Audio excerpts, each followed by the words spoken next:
이 오늘 읽은 본문 말씀을 보면 흥미롭게도 다윗과 미갈 사이에 말다툼을 합니다. 소위 말하는 부부싸움 같은 장면이 등장을 하는 것입니다. 아무리 다윗 같은 성군이라 해도 부부싸움은 피해갈 수 없었는가 봅니다. 시작은 이렇죠. 20절. 다윗이 자기의 가족에게 축복하러 돌아오매. 지금 다윗의 기분은 하늘을 찌를 듯이 아주 최고조에 달해 있었습니다. 이 기분으로 이제 가족들에게 축복 기도를 해줘야겠다. 이런 좋은 마음으로 돌아온 것입니다. 굉장히 성령 충만한 상태였어요. 항상 우리도 경험하는 것이 그럴 때 더 조심해야 되죠. 기분 나쁜 말 한마디 들으면 순식간에 그 평안이 깨어지고 많은 경우를 많이 경험도 해보셨을 겁니다. 이어서 보면은 미갈을 사울의 딸이라고 표현하고 있습니다. 다윗을 그토록 핍박했고 하나님께 버림을 받았던, 그래서 이제는 몰락해버린 사울 왕의 딸이다라는 이 표현이 그냥 다윗의 아내라고 해도 될 텐데 의미심장하게 들어 있습니다. 그리고 미갈은 이렇게 이야기합니다. 이스라엘 왕이 오늘 어떻게 영화로우신지, 방탕한 자가 염치 없이 자기의 몸을 드러내는 것처럼 오늘 그의 신복의 계집종의 눈앞에서 몸을 드러내셨도다. 이스라엘 왕이라고 표현하는 것조차도 굉장히 비꼬는 것 같은 깔보는 뉘앙스가 풍깁니다. 아마도 자기 아버지 사울 왕의 그 권위적인 왕의 모습을 보다가 그렇게 자랐던 미갈에게 있어서 이 다윗의 춤을 추고 행동하는 모습은 왕답지 못하고 굉장히 가벼워 보였던 것입니다. 그래서 굉장히 탐탁치 않게 조롱을 하고 있습니다. 채통도 없이 어디 신하들의 계집종들 앞에서 하얀 속살을 드러내면서 춤까지 추십니까? 이런 거죠. 다윗이 뭐라고 대답했습니까? 이는 여호와 앞에서 한 것이니라. 여기서 미갈과 다윗의 관점에 차이가 드러나고요. 신앙 수준의 차이가 극명하게 대조가 되고 있습니다. 미갈은 사람들의 눈만 의식했죠. 하지만 다윗은 사람들보다 내가 지금 하나님 앞에서 코람되어져 신전신앙으로 행했다라는 것입니다. 그러면서 하나님의 은혜를 기억하는 간증의 고백을 합니다. 하나님께서 미갈 너의 아버지 사울과 그의 온 가문을 버리시고 나를 택하사 나를 여호와의 백성 이스라엘의 주권자를 삼으셨다. 이렇게 이야기를 해요. 다윗은 이렇게 하나님의 그 은혜와 섭리에 대한 감사와 확고한 신앙이 있었던 것입니다. 우리도 이러한 하나님의 은혜를 기억하는 마음을 가지고 살아야 되겠습니다. 그래서 항상 하나님 앞에 서라고 하는 이 신전신앙을 가지고 살게 된다면 훨씬 우리의 믿음 생활이 달라질 것입니다. 그런데 듣는 미갈 입장에서는 굉장히 서운한 말이었을 것 같아요. 죽은 자기의 아버지를 들먹이면서 또 패가 망신한 일가 친척들까지 이제 언급을 하면서 이렇게 부부싸움을 하니까 어떻겠습니까? 보통 부부싸움 하면은 집안을 이렇게 들먹여요. 열불이 나는 것이죠. 오늘날 많은 부부들이 이런 식으로 말 한마디로 시작해가지고 이혼으로 귀결되는 이러한 일들이 비일비재합니다. 그래서 우리가 가까운 사이일수록 더 말조심해야 되는 것 같습니다. 부부니까 편하게 이야기할 수 있죠. 하지만 사람은 감정이 다 있습니다. 그러니까 아무리 가까운 사이라고 해도 너무 심한 그런 말을 듣게 되면은 그 관계는 틈이 벌어지게 되고 깨어지기 마련인 것입니다. 오늘날 가족들이 급속하게 해체되고 있는 이런 현대 사회에는 특히 이러한 부분에 주의하고 하나님의 말씀을 마음에 새겨야 되겠습니다. 골로새서 4장 6절에 너희 말을 항상 은혜 가운데서 소금으로 맛을 냄과 같이 하라. 그리하면 각 사람에게 마땅히 대답할 것을 알리라. 여기 보면은 항상이라는 말이 들어있어요. 항상이라는 이 생각을 한다면 우리가 말 한마디 내뱉는 것조차 조심해야 된다는 것이죠. 언제든지 마치 은혜로 소금으로 맛을 내는 것 같이 이렇게 말을 해야 된다고 강조하고 있습니다. 그래서 우리가 상처를 주는 말보다는 위로를 하고 또 은혜를 끼칠 수 있는 믿음의 말, 덕을 세우는 말, 선한 말에 힘쓰도록 저와 여러분들이 노력하시기를 바랍니다. 상대방에게 꼭 필요한 충고도 물론 해야죠. 그럴 때 상대방의 기분이 나쁘지 않도록 잘 배려하면서 상처받지 않게 지혜롭게 하셔야 되는 것입니다. 에베소서 4장 29절에 말씀하죠. 무릇 더러운 말은 너희 입 밖에도 내지 말고 오직 덕을 세우는데 소용되는 대로 선한 말을 하여 듣는 자들에게 은혜를 끼치게 하라. 근데 사실 이렇게 시작을 했는데요, 오늘 부부싸움에 대해서 집중적으로 강의하는 시간은 아니죠. 오늘 제목처럼 이 본문에서 저는 참다운 예배자가 되어야겠다, 이런 도전을 받았습니다. 다윗이 마지막에 이렇게 이야기하잖아요. 내가 여호와 앞에서 뛰놀리라. 자신이 비록 왕이지만 나는 하나님 앞에서는 어린아이같이 겸손하게 나아가겠다라는 것입니다. 이러한 자세가 예배자의 참된 모습인 거예요. 그래서 자기를 이스라엘의 주권자로 삼으셨다. 이 주권자라는 말은 지도자라는 뜻이에요. 철저히 하나님만이 진정한 나의 왕이십니다 라고 하는 마음이 깔려 있는 거예요. 그래서 자기가 지금 입고 있던 그 왕의 예복도 벗어버리고요, 예배자로서 에봇을 입고 덩실덩실 춤을 추면서 하나님 앞에 영광 돌리는 다윗의 모습이 오늘 등장하고 있습니다. 찬양이라는 히브리어 말이 할랄입니다. 할랄. 그 뜻은 칭찬하다, 자랑하다 라는 뜻을 담고 있습니다. 하나님께 영광 돌리고 하나님을 높이는 것입니다. 근데 그 어원 가운데는 광대라는 뜻도 들어있어요. 예전에는 이 광대들이 왕궁에 특히 왕을 즐겁게 해주는 직업이기도 했습니다. 그런 광대들은 열심히 매일같이 훈련을 하고 연습을 하고, 그래서 기회가 주어지면은 목숨 걸고 왕을 웃겼다는 것입니다. 공연을 잘 해야 됐어요. 만약에 왕을 기쁘시게 못할 경우에는 진짜 목이 달아나는 그러한 일들도 있었던 것입니다. 얼마나 최선을 다하겠습니까? 그런데 이제 시간이 흘러가지고 광대가 왕궁을 떠나서 사람들 앞에서 공연할 수 있는 환경으로 점차 바뀌어갔죠. 많은 사람들이 좋아하죠. 하지만 사람들이 좋아하지 않더라도 목숨의 위협은 느끼지 않잖아요. 그러니까 연습도 게을러지고 왕 앞에서처럼 그렇게 최선을 다하는 모습은 아니었다라는 것입니다. 그렇습니다. 우리도 하나님 앞에 광대처럼 춤을 췄던 다윗의 모습처럼 과연 우리는 진정 왕이신 하나님 앞에 하나님을 기쁘시게 해드리기 위해서 최선을 다하면서 이 예배에 지금 참여하고 있는가, 우리 자신을 점검해야 되겠습니다. 그저 부담 없이 노래 부르고 그냥 워십 댄스를 하는 앞에 인도자를 바라만 보고 그렇게 예배드리는 형식적인 예배자들이 되진 않았는지 점검해 보시기 바랍니다. 모세가 이제 십계명을 받으러 시내산에 올라갔을 때에 그 밑에서 기다리던 백성들이 금송아지를 만들어 놓고 거기에 이제 하나님이다라고 우상 숭배를 했죠. 우리 인간들의 본성이 그렇습니다. 눈에 보이는 것에 집착을 합니다. 그것이 중요하지 보이지 않는 하나님에 대해서는 소홀히 하기가 쉬운 존재들입니다. 예수님이 말씀하셨습니다. 요한복음 4장 23절에 하나님께 참되게 예배하는 자들은 영과 진리로 예배할 때가 오나니 곧 이때라. 하나님께서는 자기에게 이렇게 예배하는 자들을 찾으시느니라. 하나님은 영이시니 예배하는 자가 영과 진리로 예배할지니라.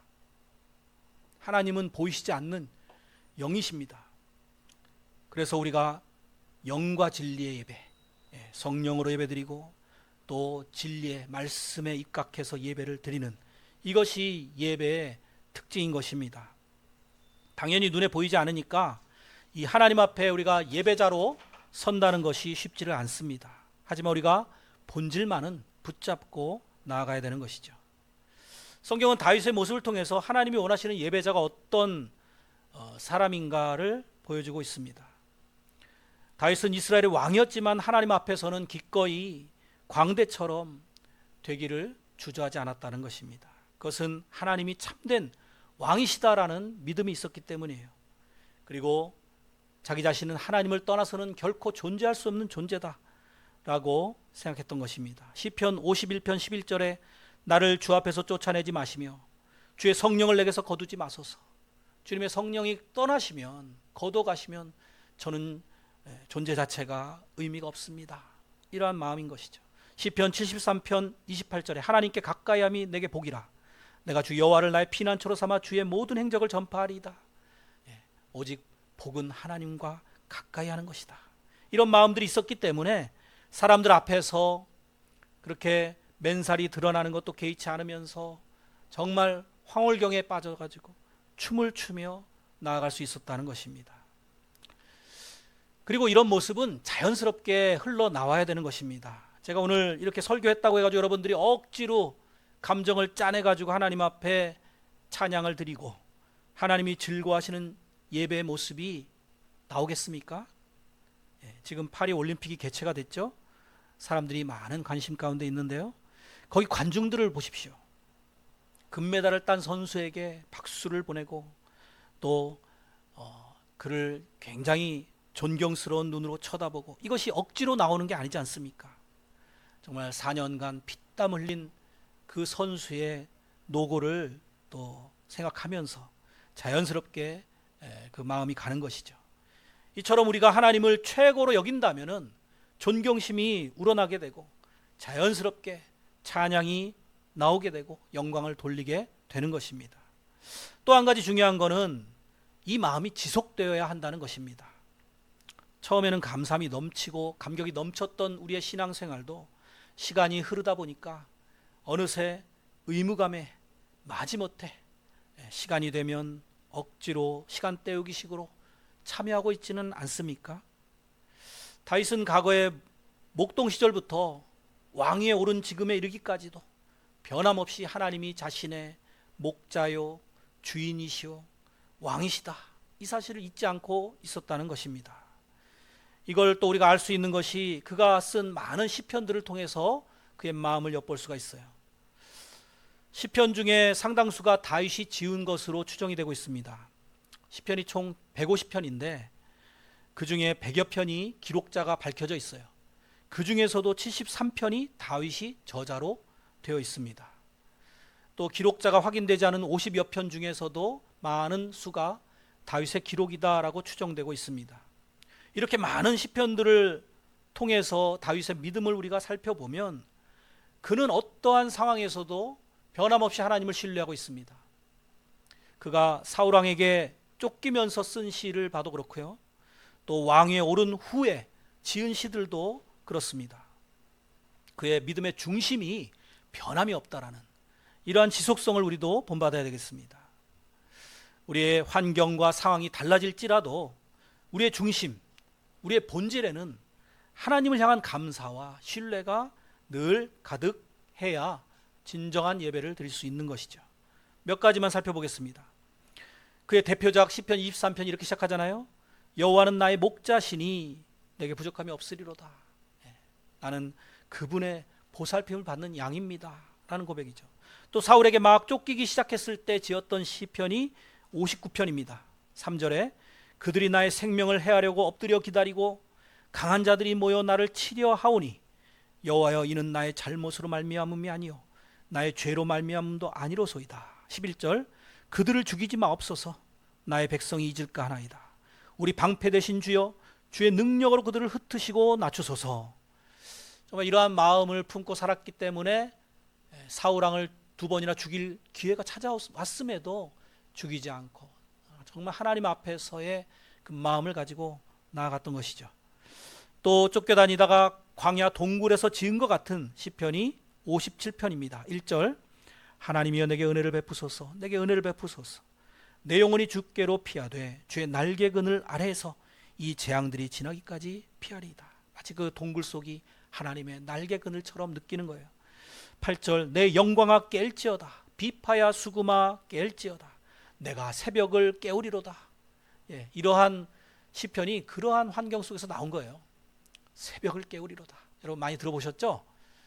다윗이 그런 곤란 중에도 고난 중에도 하나님 의지했기 때문에 이러한 소망과 비전을 가지고 나아갈 수 있었고 힘과 용기를 얻을 수 있었다는 것이죠. 오늘 본문의 배경 속에서 지은 시도 있습니다. 시편 132편입니다. 8절 여호와여 일어나사 주의 권능의 궤와 함께, 언약궤예요, 평안한 곳으로 들어가소서.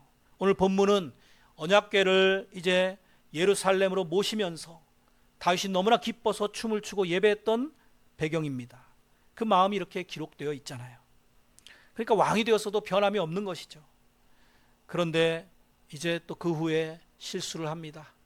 왕이 되어서 태평성대를 누리다 보니까 불륜을 저지르는 잘못을 합니다. 그때 회개하는 시가 시편 51편이죠. 1절 하나님이여 주의 인자를 따라 내게 은혜를 베푸시며 주의 많은 긍휼을 따라 내 죄악을 지워주소서. 17절 하나님께서 구하시는 제사는 상한 심령이라 하나님이여 상하고 통회하는 마음을 주께서 멸시하지 아니하시리이다. 아까 읽었던 성령을 거두어가지 마시옵소서 하는 기도도 역시 이 시편이에요.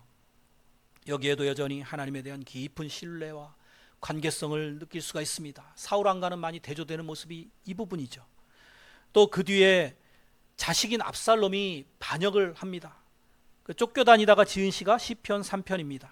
1절 여호와여 나의 대적이 어찌 그리 많은지요 일어나 나를 치는 자가 많으니이다. 5절 내가 누워 자고 깨었으니 여호와께서 나를 붙드심이로다. 정말 우리도 그런 고난 가운데서 누워서 잠이 들고 깰 수 있다라는 것이 얼마나 큰 복인지 여러분들 아시죠? 하나님을 의지할 때 가능한 것입니다. 그렇지 않으면 불면증으로 말라갈 수밖에 없잖아요. 자, 이렇게 그는 복 주실 때도 감사를 잊지 않고 고난이 올 때는 하나님이 함께 하시기 때문에 이 고난을 극복해 나갈 수 있다라고 고백하면서 여기까지 인도하신 에베네셀의 하나님을 찬양하고 또 하나님이 이제 장래 승리를 주실 것이다 믿고 기대하면서 나아가는 믿음의 사람이었던 것입니다. 그가 하나님과 동행하면서 하나님을 경험한 것을 이렇게 기록하고 노래하고 또 춤으로 표현했던 것입니다. 이것이 진정한 하나님 앞에서의 예배자의 모습인 것입니다. 삶 그 자체가 예배가 되자라는 슬로건을 많이 이야기합니다. 그러기 위해서는 하나님이 어떤 분이신가, 하나님에 대한 감사가 있어야 되겠고요. 또 우리를 늘 보고 계시는 하나님, 그분 앞에서 살아간다라고 하는 이런 생각이 항상 있어야 된다는 것입니다. 일주일 내내 잊고 살다가 주일 하루 간신히 하나님 앞에, 물론 그조차도 하지 않는 사람들보다 낫지만요, 어쨌든 그런 예배자의 삶을 산다라고 하면 이미 삶과 예배는 분리되어 있는 것입니다. 각자 예배의 자리에 나오실 때 이미 6일간 경험한 그 하나님의 은혜를 기억하면서 나오셔야 돼요.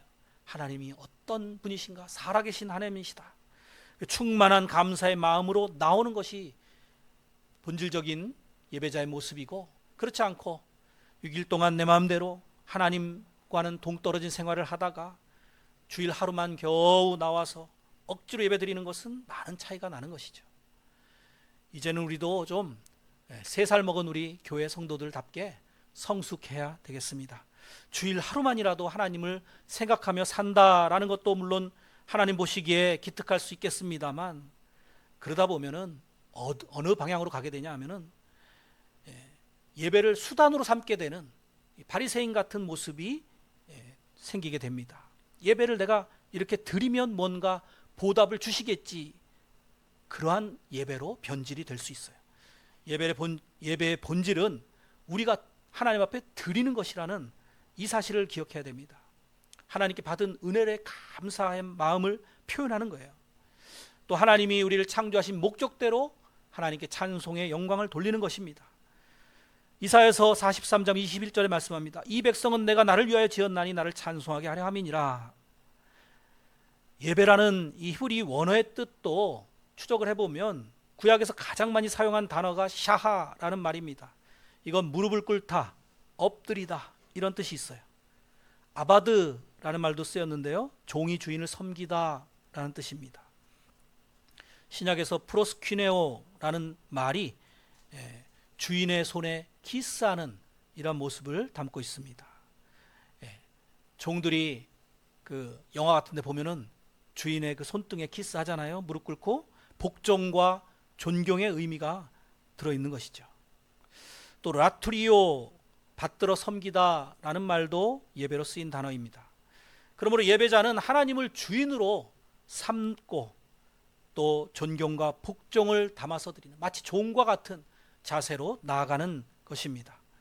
성경 속의 인물들은 자기가 하나님의 종이다라고 이야기하는데 전혀 꺼리낌이 없었어요. 내가 종이 되었다라는 것이 무슨 수치됨과 사람들 앞에 어떤 멸시의 신분이 아니라 오히려 자랑할 만한 특권이다라는 의식이 있었던 것이죠. 오늘 다윗도 그랬습니다. 다윗이 그래서 이렇게 고백하기도 했습니다. 시편 84편 10절에 주의 궁정에서의 한 날이 다른 곳에서의 첫날보다 나은즉 악인의 장막에 사는 것보다 내 하나님의 성전 문지기로 있는 것이 좋사오니. 종 중에서도 성전 문지기, 이런 마음이 있으니까 하나님 앞에서 어린아이처럼, 궁정 광대처럼, 한낱 보잘것없는 이런 문지기처럼 감격이 거서 주님을 찬양하고 춤을 추고 정성껏 제물을 드려서 제사를 드리고, 오늘날 우리도 이러한 자세로 예배를 하나님 앞에 드려야 되겠습니다. 반면에 하나님의 말씀에 순종하지 않고 하나님을 경외하지도 않고 그저 세상 육신의 정욕, 안목의 정욕, 이생의 자랑과 같은 이러한 것들에 온통 관심이 가 있던 사람은 미갈인데요, 이런 대표적인 모습으로 나오고 있습니다. 그래서 그런 다윗을 이해하지 못하고 어리석다고 깔보고 업신여겼다라고 오늘 표현하고 있습니다. 이렇게 엄밀히 말하면 미갈이 다윗을 업신여긴 것은 하나님을 업신여긴 것이에요. 하나님까지 깔보게 되는 이러한 죄를 지었던 것입니다. 여기서 우리 한번 미갈에 대해서 좀 더 살펴보겠습니다. 미갈이 누굽니까?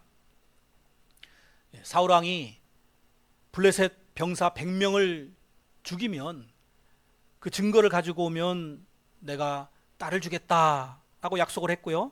그래서 다윗이 용감하게 나가가지고 블레셋 군병들 200명을 죽이고 그리고 목숨 걸고 이렇게 얻게 된 그런 결혼한 아내입니다.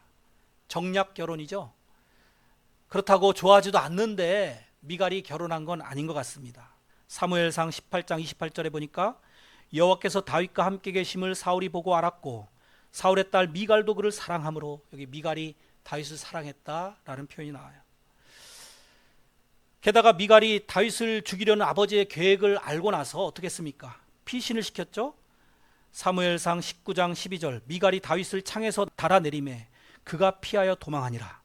근데 이때 미갈의 신앙 상태를 알 수 있는 구절이 그 다음 절에 있습니다. 13절, 미갈이 우상을 가져다가 침상에 누이고 염소털로 엮은 것을 그 머리에 씌우고 의복으로 그것을 덮었더니, 마치 다윗이 침대에 아파서 누워있는 것처럼 꾸미려고 했는데 문제는 뭘 가지고 그걸 했다고요? 우상을 가져다가 눕혔대요. 사람 키만한 그런 우상을 집안에다가 두고 살았다라는 것입니다. 미갈이 하나님을 신실하게 믿는 모습이 아니었다라는 것을 알 수 있고요. 가나안 문화에 깊숙이 물들어 있었다라는 것을 엿볼 수 있습니다. 그리고 이제 사울의 전령들이 다윗을 잡으러 왔을 때 거짓말을 합니다. 14절, 사울이 전령들을 보내어 다윗을 잡으려 하며 미갈이 이르되 그가 병들었느니라. 근데 이 거짓말이 들통이 나게 돼서 사울 앞에 끌려갑니다. 사울이 화를 내요. 그러니까 사울에게도 거짓말을 했죠. 17절, 사울이 미갈에게 이르되 넌 어찌하여 이처럼 나를 속여 내 대적을 놓아 피하게 하였느냐. 미갈이 사울에게 대답하되 그가 내게 이르기를 나를 놓아 가게 하라. 어찌하여 나로 너를 죽이게 하겠느냐 하더이다 하니라. 다윗이 자기를 안 보내면 내가 너를 죽여야 되는데 이렇게 협박했다라는 것이에요. 제가 왜 이런 구절들을 구구절절 말씀드리는가 하면 이런 데서 미갈의 성품을 엿볼 수 있기 때문입니다. 거짓말을 상당히 능수능란하게 했었어요. 하나를 보면 열을 알 수 있다고 미갈은 하나님 믿는 사람 치고는 굉장히 부정직했다라는 것입니다. 사기꾼 기질이 있었던 거예요. 우리 믿는 성도들이 예수님 믿고 난 이후에 거룩해져야 되는데 그 1순위가 바로 거짓말하는 습관을 버려야 됩니다. 그러지 않으면 하나님 믿는 사람들을 향해서 세상 사람들이 지탄을 하죠. 뭐 하나님 믿는 사람들이 저러냐, 하나님 영광을 가리는 경우가 생길 수 있습니다. 그 뒤에 보면 이 미갈의 인생이 참 불쌍해집니다. 여자의 일생이 기구하구나 라는 생각이 들 수 있게 화가 난 사울이 미갈을 다른 사람한테 시집을 보냈어요. 사무엘상 25장 44절, 사울이 그의 딸 다윗의 아내 미갈을 갈림에 사는 라이스의 아들 발디에게 주었더라. 그런데요, 재밌는 것은 다윗이 이 미갈을 포기하지 않습니다. 이제 다시 이스라엘로 돌아오게 되어서 권력을 쥐게 되자 제일 먼저 했던 일이 바로 아내 찾는 일이었습니다. 아브넬 장군이 이제 다윗과 화친을 맺으러 왔을 때 딱 한 가지를 요구를 했는데요. 그게 바로 미갈을 데려오라는 것이었어요. 사무엘하 3장 14절. 다윗이 사울의 아들 이스보셋에게 전령들을 보내 이르되 내 처 미갈을 내게로 돌리라. 그는 내가 전에 블레셋 사람의 포피 100개로 나와 정혼한 자니라 하니라. 이스보셋이 사람을 보내 그의 남편 라이스의 아들 발디엘에게서 그를 빼앗아 오매 그의 남편이 그와 함께 오되 울며 바울임까지 따라왔더니 아브넬이 그에게 돌아가라 하매 돌아가니라. 하루아침에 아내를 잃게 된 발디엘이라는 사람이 참 불쌍합니다. 울면서 보내고 있어요. 미갈은 다시 다윗의 품으로 돌아왔습니다. 그런데 미갈은 울었다는 표현이 없고요. 내가 지금은 이미 다른 사람의 아내가 되었으니까 나를 이제 그만 잊어주세요. 뭐 이런 말을 좀 했어야 되는 거 아닙니까? 그런 말도 없어요. 굉장히 냉정합니다. 기회주의자 같은 면도 있어요. 제가 생각할 때 이제 더 높은 권력 아래 가는 것이죠. 물론 다윗을 너무나 사랑했으니까 이 발디엘은 어쩔 수 없이 결혼한 거고 다윗을 사랑했으니까 그랬다고 볼 수도 있겠습니다. 그런데 미갈 입장에서 생각해 보면 다윗은 얼마나 은인입니까? 자기를 사랑해서 다시 찾아와 주고 또 심지어 다른 남자한테 시집을 가서 정절을 지키지 못한 자신도 개의치 않고 다시 맞이하는 이런 모습. 이런 은혜와 사랑을 받았음에도 불구하고 미갈은 다윗을 남편으로 존중하지 않고 뭐 남편으로 안 하더라도 왕이니까 왕 앞에 좀 말을 조심했어야 되는데 하나님 앞에서 뭐 이런 영적인 것에도 전혀 관심이 없는 것을 봅니다. 16절에 보면 여호와의 궤가 언약궤가 다윗성으로 들어올 때 들어온다는 것을 이제 소식을 들었겠죠. 사울의 딸 미갈이 창으로 내다보다가 다윗 왕이 여호와 앞에서 뛰놀며 춤추는 것을 보고 심중에 그를 업신여기니라. 자기가 왕비니까 도도하게 미리 나가서 맞이하지 않고 창문 밖을 살피는 이러한 모습도 보입니다. 다윗이 기쁨에 겨워서 다른 사람 시선 아랑곳하지 않고 춤을 추니까 이게 못마땅해서 업신여겼어요. 자기 기준으로 보면은 다윗이 다른 나라 왕들처럼 좀 멋있고 품위가 있고 권위적이고 이래야 되는데 그러지 못하니까 부끄럽고 바보같이 여겨지는 것입니다. 요즘 세대들이 이럴 때 주로 쓰는 표현이 있어요. 미친 거 아니야? 죄송합니다. 용서하십시오. 좀 실감나게 여러분들한테 좀 전달해 드리고자 표현을 썼어요. 그래서 그런 경멸의 눈초리로 남편을 바라보고 있습니다. 다른 나라 왕들처럼 거대한 이 신상을 세우고 화려하고 장엄하게 궁궐을 짓고 이런 것이 중요하지 무슨 지금 하나님이냐, 하나님 앞에 무슨 춤을 추냐, 이렇게 이해를 못하는 것이죠. 그저 하나님을 믿는 이 신앙이라는 것은 구색을 갖추는 것이고 사회 정치적인 지지 기반을 얻기 위해서 그냥 정치적으로 필요한 도구에 불과하다라는 그러한 생각을 하고 살았던 것 같습니다. 그래서 하나님보다는 사람들의 눈을 더 의식해요. 사울왕도 그랬어요. 사울왕도 하나님보다 사람들의 백성들의 눈치를 보고 이렇게 살았지 않았습니까? 이런 모습도 사울왕과 닮아 있어요. 그러면서 자기 기준에서 다윗에게 지금 충고를 하고 있습니다. 20절 이스라엘 왕이 오늘 어떻게 영화로우신지 방탕한 자가 염치 없이 자기의 몸을 드러내는 것처럼 오늘 그의 신복의 계집종의 눈앞에서 몸을 드러내셨도다. 자기는 지금 굉장히 똑똑하게 충고하는 거죠. 그래서 미갈을 사울의 딸 이렇게 성경 말씀이 강조하는 것 같아요. 아버지 사울처럼 하나님에 대한 관심보다는 영적인 것에 대한 관심보다는 세상의 눈에 이렇게 좌지우지되는 모습, 그리고 또 교만한 모습도 닮아 있습니다.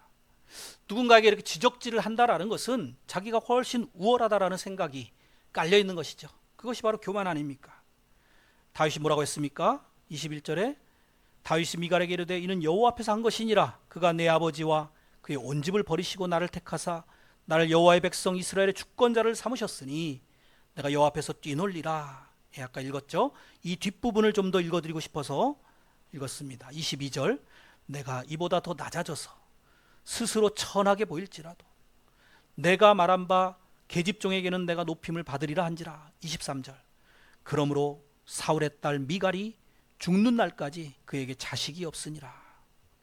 한나의 경우를 통해서 아시듯이 당시 여인들에게 자식이 없다라고 하는 것은 굉장한 수치였고 저주의 상징이었습니다.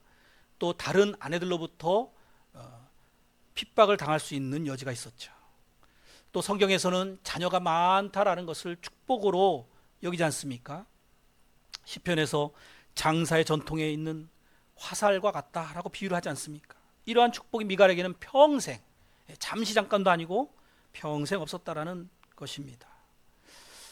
해석하는 사람들에 따라서 다윗이 그날 너무 화가 나가지고 다시는 미갈하고 동침하지 않았다라고 하기도 합니다. 그렇다고 하면 너무나 불쌍한 인생이죠. 다른 남편하고 잘 살고 있었는데 데려와서는 나 몰라라 팽개쳤다라고 하면요. 그런데 또 공교롭게도 다윗이 이 일이 있고 나서 얼마 지지 않아서 또 바람을 피웁니다. 어쩌면 이때 싹트게 된 이 미갈에 대한 미움이 한눈을 파는 원인이 되었진 않느냐 추측하는 사람도 있어요. 그렇다고 다윗의 간음죄라든지 또 살인죄가 정당화될 수는 없죠. 다윗은 그 일로 인해서 정말 처절하리만치 하나님 앞에 회개하고 또 변화된 모습으로 살게 되지 않습니까? 그래서 이제 나중에 살펴보게 되겠습니다만 어쨌든 이런 일들 속에서 우리 성도들이 부부끼리라도 가까운 사이에도 서로 상처 주는 말 이런 것을 조심하는 경계로서 삼는 것도 필요하다라는 오늘 그런 본으로 받아야겠습니다. 자, 사랑하는 성도 여러분, 오늘 말씀의 핵심이 뭡니까? 이렇게 전하고 나니까 부부싸움만 기억할 것 같아요. 그게 아닙니다. 우리가 누구 앞에 예배하는 존재로 살아가야 하는가, 이것을 잘 파악하고 깨달아야 됩니다. 하나님의 위대하심, 정말 독생자를 아낌없이 우리 대신 희생하신 그 놀라운 사랑, 그 은혜와 그 사랑에 감사하고 예배드리는 예배자의 삶을 살아가야 되는 것입니다. 욥기서 36장 24절에 그대는 하나님께서 하신 일을 기억하고 높이라, 잊지 말지니라, 인생이 그의 일을 찬송하였느니라.